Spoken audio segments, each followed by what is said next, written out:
বিশ্বকাপের সেমিফাইনাল নিশ্চিতের ম্যাচে শান্তদের পরিকল্পনা যে আঘাত দিয়েছে এদেশের সমর্থকদের মনে তা এখনও শুকিয়ে যায়নি। এরই মধ্যে জানা গেছে দেশের ক্রিকেটে চলছে আরও বড় এক ষড়যন্ত্র, যার নেতৃত্বে আছে কোনো এক সিনিয়র ক্রিকেটার, সাথে বিদেশি কোচিং প্যানেল। দেশের শীর্ষস্থানীয় এক গণমাধ্যমের তথ্য মতে এটুকু স্পষ্ট হয়েছে, দেশের ক্রিকেটে আগামীতে আসছে এক অন্ধকার রাত। যদি এখনই তা রুখে দেয়া না যায় তবে সেই রাতের শুভে সাদিক হওয়া প্রায় অসম্ভব। বিশ্বকাপে বাংলাদেশ যখন সুপার 8 নিশ্চিত করেছে, তখন এদেশের ক্রিকেটাররা বিশ্বকাপ পরবর্তী আফগানিস্তান সিরিজ না খেলার আবেদন জানায় বিসিবির কাছে, যার কারণ হিসেবে তারা উল্লেখ করেছে ক্রিকেটারদের ওয়ার্কলোড আর কন্ডিশন। এ পর্যন্ত আপনার কাছে স্বাভাবিক লাগতেই পারে, তবে একটু চিন্তা করলে খুঁজে পাবেন বড় এক ষড়যন্ত্রের গন্ধ।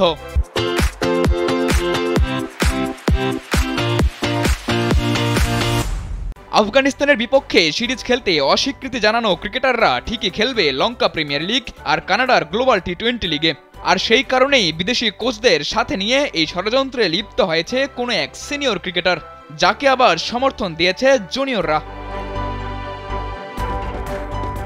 পূর্ব নির্ধারিত সূচি অনুযায়ী আফগানিস্তান সিরিজ শুরু হওয়ার কথা ছিল 25 জুলাই, আর লঙ্কা প্রিমিয়ার লিগ শুরু হবে 1 জুলাই। কানাডার গ্লোবাল টি20 শুরু হবে সেই 25 জুলাই থেকেই।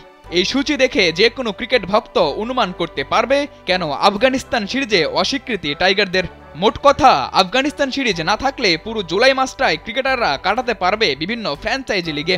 লাল সবুজের গৌরবের ওই জার্সির থেকে টাকাই যেসব ক্রিকেটারদের কাছে বেশি মূল্যবান, তাদের কাছে আর কি বা প্রত্যাশা করবে এদেশের সমর্থকরা। বিশ্বকাপে আফগানিস্তানের বিপক্ষে সিরিজ হেরে সেমিফাইনালের স্বপ্ন মাটিতে মিশে গেছে টাইগার সমর্থকদের। সেই আফগানিস্তানের বিপক্ষে সিরিজ জিতে সেই ক্ষতে কিছুটা প্রলেপ লাগানোর সুযোগ ছিল টাইগারদের সামনে, কিন্তু বিদেশি কোচ আর এক সিনিয়র ক্রিকেটারের বিশেষ পরিকল্পনায় ভেস্তে গেছে সেই সিরিজ। এভাবে একটি সিরিজ বন্ধ হয়ে যাওয়া জুনিয়র ক্রিকেটারদের জন্য দেয় না তেমন কোনো ভালো বার্তা। দেখার বিষয় বিসিবি কতটা দক্ষভাবে সামাল দেয় এই বিষয়টা। সাদাতুর রাফি, কালবেলা।